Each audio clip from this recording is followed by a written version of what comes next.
Mister news today और मैं हूं आपके साथ मानवी ठाकुर। शुरुआत करते हैं आज की खास खबरों से। 3 करोड़ की ज्वेलरी चोरी का सनसनीखेज खुलासा। कबाड़ी बनकर रैकी, मौसम खराब होने का इंतजार और फिर काटलेन ज्वेलरी शोरूम में फिल्मी अंदाज में सेंध। सहारनपुर की थाना सदर बाजार पुलिस और रासवाट सर्विलांस टीम ने दिल्ली रोड स्थित टाटा स्टोर काटलेन में हुई बड़ी चोरी का पर्दाफाश करते हुए 5 शातिर अभियुक्तों को गिरफ्तार किया है। बरामद हुए हीरे सोने के आभूषणों की कीमत करीब 3 करोड़ बताई जा रही है। पूछताछ में मुख्य अभियुक्त इरशाद उर्फ काला ने कबूल किया है कि वह कबाड़ी का भेष बनाकर 1 महीने से रेकी कर रहा था। घटना से एक दिन पहले ही छत के रास्ते शोरूम में घुस गया, वही रात गुजारी और अगले दिन खराब मौसम का फायदा उठाकर दीवार काटकर भीतर दाखिल हुआ। सीसीटीवी से बचने के लिए नकाब पहना, लंगड़ा कर चलने की एक्टिंग की और फरार हो गया। चोरी का माल बेचने में उसका पूरा परिवार शामिल था। भाई, मां और भाभियां अलग अलग राज्यों में ज्वेलरी खपाने की तैयारी के दौरान पुलिस ने सभी को धर दबोचा। बरामदगी में सोने, हीरे के सैकड़ों आभूषण और नकदी शामिल है। सहारनपुर पुलिस की ये कार्रवाई अपराधियों के लिए कड़ा संदेश है। बहुत इंटरेस्टिंग मामला था। ये थाना सदर बाजार में जो ज्वेलरी शोरूम था कैरेटलेन का, उसमें 23 तारीख को जो चोरी की एक बड़ी घटना हुई थी, उसमें आज इसका खुलासा किया जा रहा है, जिसमें 5 अभियुक्तों को गिरफ्तार किया गया है। वह हीरे व सोने के आभूषण जो जिनकी मार्केट प्राइस MRP 3 करोड़ रुपए के आसपास बताई जा रही है, वो बरामद हुए हैं और साथ में 45,100 रुपए बरामद हुए हैं।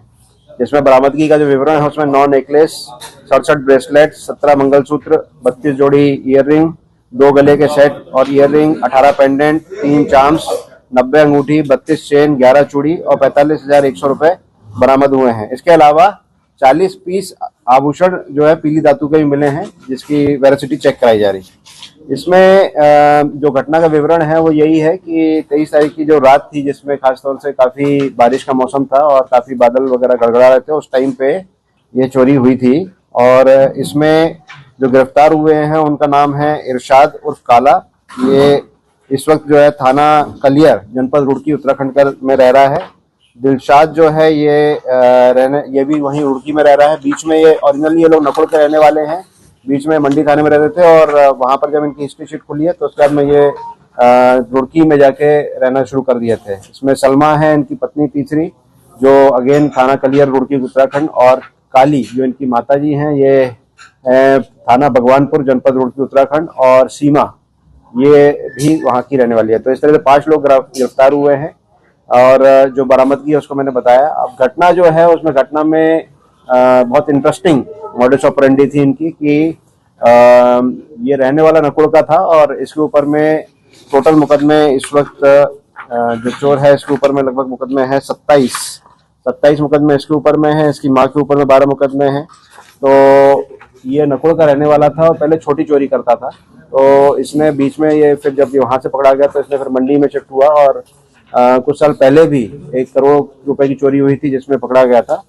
तो जनरली ये ज्वेलर्स की दुकान को ही निशाना बनाता था और उस दिन इसने जो है ये प्लान बनाया था कि कैरेटलेन जो शोरूम है वहां पर ये चोरी करेगा। तो कबाड़ी के भेष के रूप में, कबाड़ी का भेष जैसा बताया गया कि 1 महीने से कबाड़ी के भेष में रेकी कर रहा था कि वहां पर जो है चोरी कर सकूं। बट इसमें क्योंकि 27 मुकदमे पहले हैं और मुझे लगता है कि विभिन्न चोरियों में इसने सोचा कि किस तरीके से पुलिस ने मुझे पकड़ा और उन सारी चीजों को निगेट करते हुए कि वो सारी चीजों में क्या कमी रह गई, उसके हिसाब से प्लान बनाया गया। तो जो बगल का होटल है उस होटल की छत पे ये गए रात को और वहां पर इन्होंने जो है वहां पर शराब पी और खाना खाया और उसके बाद में वहां से जो सटी हुई दीवार थी उससे आके वहां से जो अपना कटर होता है, इलेक्ट्रिक वाला कटर, वहां से इन्होंने सप्लाई ली और उसके बाद में उसको काटा, जो दरवाजा था उसको काट के और सीढ़ी से नीचे उतर के दीवार में छेद करके कैरेटलेन की दुकान के अंदर गए और वहां पर फिर मास्क लगा के जो है चोरी की। उसके बाद में वापस ऊपर चढ़ा और वहां से उतरा। इनफैक्ट जब ये उतरा था तो वहां पर लंगड़ाने की एक्टिंग की, क्योंकि इसमें टाइम काफी लगा, लगभग सुबह का टाइम हो गया था। तो लंगड़ाने की एक्टिंग की और जाकर फिर कपड़े से अपना भेष भी चेंज किया।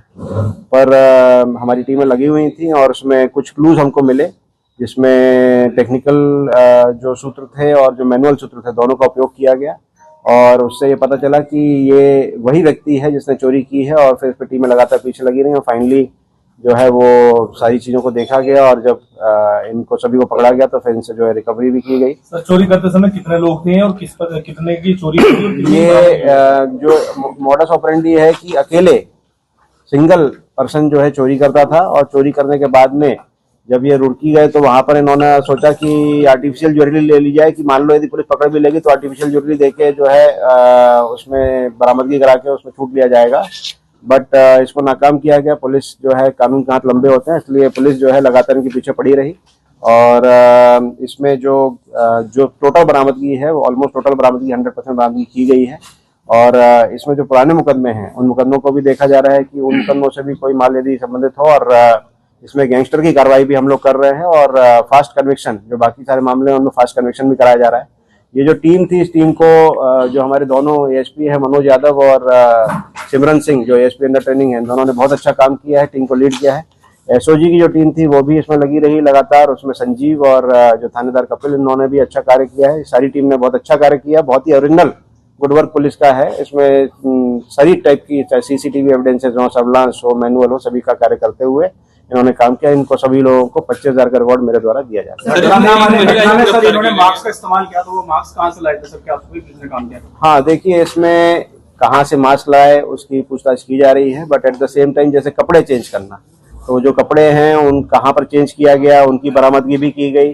फिर भेष को चेंज किया गया, फिर दाढ़ी को भी चेंज किया गया। तो इस तरीके से क्रिमिनल ने कोशिश बहुत की कि किसी तरीके से मैं ना पकड़ा जाऊं।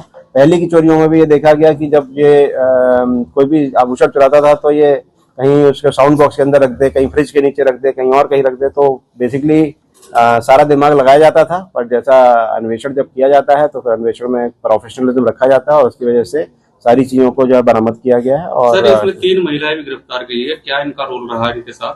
हाँ, इसमें देखिए मेन चोरी जो है वो ये चोर करता था, बट जो ये महिलाएं हैं और जो इसके परिवार वाले हैं वो उसको खपाने में उसको उपयोग होते थे कि दूसरे राज्यों में ज्वेलरी को धीरे धीरे बेचा जाए जिससे घर का जीवन यापन हो। इनफैक्ट इसने ये भी बताया कि अपना जो है घर वगैरह बनाना चाहता था, तो उस सब के लिए बड़ी चोरी का प्लान बहुत टाइम से 6 महीने से ऑलमोस्ट प्लानिंग चल रही थी और उसकी रेकी भी की जा रही थी एक वजह से। तो निश्चित रूप से एक बड़ी घटना थी और घटना का अनावरण भी समयबद्ध तरीके से और पूर्ण प्रोफेशनल। चोरी में लगातार काली गैंग सक्रिय रहा है, तो पुलिस द्वारा कितनी इनको प्रतिबंध किया जाएगा, क्या कार्रवाई की? देखिए इसमें पहले नकुड़ में मुकदमे लिखे गए थे, इसके अलावा यहाँ पर जो हमारा मंडी है वहां से हिस्ट्री शीट भी खोली गई थी और क्रिमिनल लगातार मूव में था। इसने जैसा मैंने बताया कि लेटेस्ट ठिकाना जो था वो उत्तराखंड रुड़की का कर लिया था, उसमें फर्द बाकी कार्रवाई भी पुलिस करती है। But at the same time जब अपराधी कोई अपराध करेगा तो पुलिस उसके पीछे रहेगी और उसको वर्कआउट भी करेगी। सर, पुलिस ने गली मोहल्ले के सभी कैमरे खंगाले, कितने कैमरों के खंगाले गए टोटल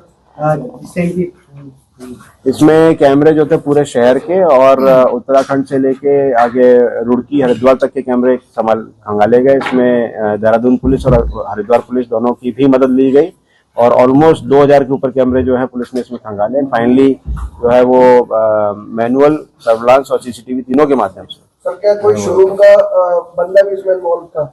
अभी तक जो इन्वेस्टिगेशन हुई उसमें इस तरह की कोई बात नहीं आई है, बट क्योंकि इन्वेस्टिगेशन अभी जारी है तो इसमें हमारा प्रयास ये है कि अब इसमें जल्द इनको कन्विक्शन कराया गया जिससे इनको सजा मिले और इसमें गैंगस्टर की कार्रवाई भी इसी महीने में कराई जाएगी। सर, दरवाजे तोड़े गए हैं, दरवाजे तोड़े गए थे उस समय, उस घटना में दरवाजे कहाँ तोड़े गए? क्या एक व्यक्ति जो अभी तक की इन्वेस्टिगेशन है बड़ा क्लियर है कि एक व्यक्ति ने जो है वो क्योंकि पूरी रात लगाई है, रात में ही ये वहां पे मौके पे ऊपर आ गया था और उसने जो है जो कटर का काम किया वो भी रात में ही किया, जो पास वाले होटल से इलेक्ट्रिक सप्लाई ली और उसके बाद में दीवार तोड़ने का काम भी अकेले किया। इस वजह से सुबह हो गई, तो काफी लंबा समय रहे वहां पर और क्योंकि उस दिन आवाज काफी थी, काफी बादल जो था उनकी गड़गड़ाहट थी, इस वजह से चोरी करने का मौका मिला। ठीक है सर। दोबारा सर, वो शुरुआत वाली